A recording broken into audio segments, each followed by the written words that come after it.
شعیبی grammar school, Montessori matric English medium, خوبصورت، آرامدہ اور پورا سائز مونٹیسری کلاس روم میں آپ کے ننھے منھے بچوں کو نہایت پیار و شفقت کے ساتھ دور جدید کے تقاضوں کے مطابق آڈیو ویڈیو اور جدید مٹیریل کے ذریعے تعلیم دی جاتی ہے۔ پرائمری اور سیکنڈری کلاسوں میں بچوں کی اسکل کو بہتر بنانے کے لیے report writing classes, news paper classes, science activity, presentation classes اور پریکٹیکل پر بھی خصوصی توجہ دی جاتی ہے، جس کے ذریعے بچے تھیوری کے ساتھ ساتھ عملی مہارت بھی حاصل کرتے ہیں۔ کراچی کی سطح پر اسپورٹس اور تعلیمی میدان میں مختلف ایوارڈ کا حصول اسکول کی محنت اور مہارت کا منہ بولتا ثبوت ہے۔ میٹرک میں 100% رزلٹ اور بورڈ میں کئی سالوں سے مسلسل پوزیشن۔ داخلے کے لیے رابطہ کریں کیمپس 1 شاہ ولی اللہ نگر، کیمپس 2 رحمت چوک، فون 0213 666 1749 0213 640 6946۔ پیارے بچوں، کلاس 2 اپنی سلامتی کتاب نکالیں آپ۔ پہلا ہمارا ٹرم کمپلیٹ ہو چکا ہے اللہ کے فضل و کرم سے، سیکنڈ ٹرم کی تیاری کرتے ہیں۔ پیج نمبر 9 میں آ جائیں۔ سبق کا نام ہے پیارے نبی صلی اللہ علیہ وآلہ وسلم، ٹھیک ہے؟ آپ نے پڑھا اللہ کے بارے میں، پہلے پڑھایا تھا، پھر پیارے نبی کے بارے میں جو کہ خاتم النبیین ہیں۔ پیارے نبی حضرت محمد صلی اللہ علیہ وسلم خاتم النبیین ہیں، جس کو اللہ تعالیٰ نے اپنے برگزیدہ رسول بنا کر بھیجا تھا ہماری رہنمائی کے لیے۔ کس سے کیسے پیغمبر کیسے چنے جاتے ہیں، پہلے آپ کو پتہ یہ بتا دوں میں۔ پیغمبر جو ہے وہ ہمارے ہی انسانوں میں سے نیک اور پاکیزہ اور معصوم لوگوں کو چنا جاتا ہے، جو کہ لوگوں کے پاس جا کر اللہ تعالیٰ کی باتیں بتائے، رہنمائی کرے کہ کیا صحیح ہے اور کیا غلط ہے۔ وہ انسانوں میں سب سے زیادہ افضل ہوتے ہیں۔ وہ نہ اللہ کا بیٹا ہوتا ہے اور نہ ہی کوئی اللہ کا رشتہ دار، بلکہ ہم انسانوں جیسا ہی ہوتا ہے۔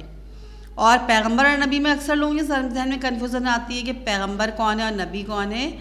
پیغمبر نبی ایک ہی چیز ہے۔ عربی میں پیغمبر کو نبی یا رسول کہا جاتا ہے، یعنی پیغمبر نبی یا رسول ایک ہی چیز ہے، ٹھیک ہے نا؟ اب ہم بتا رہے ہیں کہ پیغمبر اور نبی کیوں بھیجے جاتے ہیں۔ پیغمبر اور نبی اس لیے بھیجے جاتے ہیں تاکہ وہ لوگوں کے پاس جا کر لوگوں کی رہنمائی کر سکے کیا صحیح ہے اور کیا غلط۔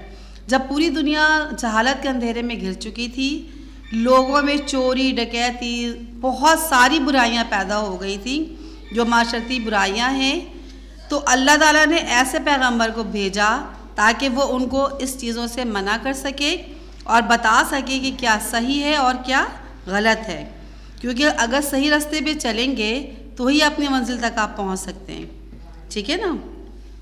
تو اللہ تعالیٰ نے پیارے نبی حضرت محمد صلی اللہ علیہ وسلم کو آخر نبی یعنی خاتم النبیین بنا کر بھیجا۔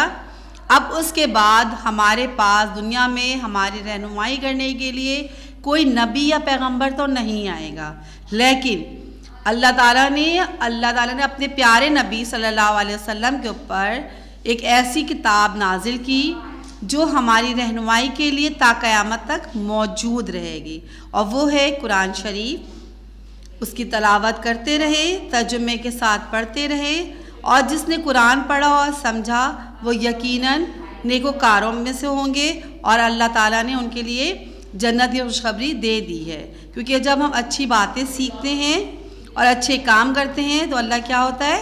خوش ہوتا ہے، اور اللہ نے اچھے کاموں کے لیے جیسے استاد ہوتے ہیں آپ کو بتاتے ہیں کیا صحیح ہے اور کیا غلط، اسی طرح ہم سب کا استاد، ہم سب کی رہنمائی کرنے والا کون تھا؟ حضرت محمد صلی اللہ علیہ وسلم، جو آخری تھے۔ ویسے تو ہر دور میں بہت سارے مختلف پیغمبر اور نبی آئے ہیں جنہوں نے اللہ تعالیٰ کی تعلیمات دی ہے لوگوں تک اور بتایا ہے، صحیح راستہ دکھایا ہے۔ اللہ تعالیٰ نے کیا کیا ہے؟ ان کی تعلیمات کی ایک نچوڑ بنا دی ہے، یعنی کہ ان کے لیے آپ کے پاس کتابیں موجود ہیں، ان کی سیرت طیبہ پڑھیں اگر آپ، ان کی زندگی ایک عملی نمونہ تھی، ان کا ایک ایک عمل ہمارے لیے کیا تھا؟ مومن کے لیے کیا ہے؟ وہ مومن کی معراج اس لیے ہے کہ ہم اگر اس کی باتوں پہ چلے، ان کے احکامات پہ چلے یا ان کی بتائے ہوئے راستے پہ چلیں تو یقیناً ایک نیک مسلمان بن سکتے ہیں۔ اور اچھا مسلمان بننے کے لیے ضروری ہے کہ اللہ کے بتائے ہوئے راستے پہ چلے اور اس کے نبی کے بتائے ہوئے کیا بلکہ انہوں نے تو کر کے دکھایا ہے، بلکہ پوری زندگی انہوں نے، وہ چاہتے تو عیش و آرام سے زندگی گزار سکتے تھے، لیکن انہوں نے اپنے آپ کو اس طرح پیش کیا، اس طرح اپنی زندگی گزاری ہے تاکہ وہ لوگوں تک اپنی رہنمائی کروا سکیں، تاکہ ہم ان کی زندگی کو دیکھتے ہوئے آگے بڑھ سکیں۔ ٹھیک ہے نا؟ تو ہمیں کیا کرنا ہے؟ اللہ کے بتائے ہوئے راستے پہ چلنے کے لیے اپنے پیارے نبی کی پیروی کریں۔ ٹھیک ہے؟ پیروی کرنا بہت ضروری ہے۔